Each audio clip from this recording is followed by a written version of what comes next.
ایک دفعہ ایسا ہوا کہ رسول اللہ صلی اللہ علیہ وسلم، بخاری شریف کے اندر حدیث ہے، آپ نے بڑے بڑے سرداروں اور وڈیروں کو قتل کیا، وہ ایک جنگ میں مارے گئے، آپ نے سب کو کنویں کے اندر پھینک دیا، سب کو کنویں میں پھینک دیا، اور کنویں میں پھینکنے کے بعد آپ نے سب کو مخاطب کیا کہ اے فلاں اے فلاں اے فلاں، میں جو کہتا تھا تم نے پا لیا اس کو سچ، اور جو میں کہتا تھا اب تم نے اس کو دیکھ لیا، اس کو پا لیا سچ اب تم نے۔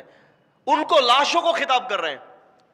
امیر المومنین عمر رضی اللہ تعالیٰ عنہ وہاں تشریف رکھتے تھے، کہنے لگے اے اللہ کے رسول صلی اللہ علیہ وسلم، کیا مردے بھی سنتے ہیں؟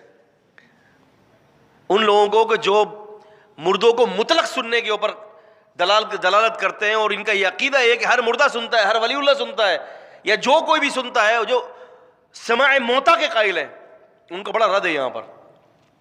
عمر رضی اللہ عنہ نے کہا کہ اللہ کی قسم کیا مردے سنتے ہیں؟ آپ مردوں کو سنا رہے ہیں۔ آپ نے فرمایا عمر اس وقت یہ تم سے زیادہ سن رہے ہیں، اس وقت یہ تم سے زیادہ سن رہے ہیں۔ کیوں؟ کہ اس وقت اللہ تعالیٰ سنا رہے ہیں، اور تم سے زیادہ سن رہے ہیں۔ جو تم نے میرے الفاظ سنے نا، اس سے کئی گنا زیادہ اللہ تعالیٰ نے ان کو سنوا دیا۔ اب اس سے پتا چلا، بہت ساری باتیں پتا چلی ہیں۔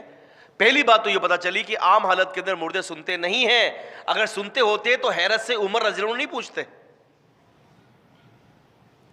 اگر یہاں پر کوئی ایک عجیب کارنامہ ہو جائے تو آپ آ کے پوچھیں گے نا کہ یار میمن صاحب کیا یہ ایسی چیز بھی ہو سکتی ہے کیا، ہے نا؟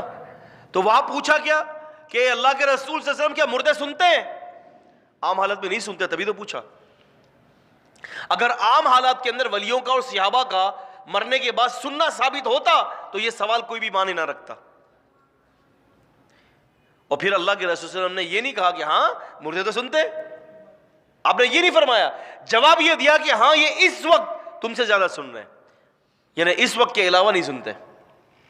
اور قرآن مجید نے سورہ فاطر کے اندر یہ فرمایا ان اللہ یسمع من یشاء وما انت بمسمع من فی القبور، اللہ تعالیٰ جس کو چاہے سنوا دے، لیکن اے نبی آپ قبر والوں کو نہیں سنا سکتے۔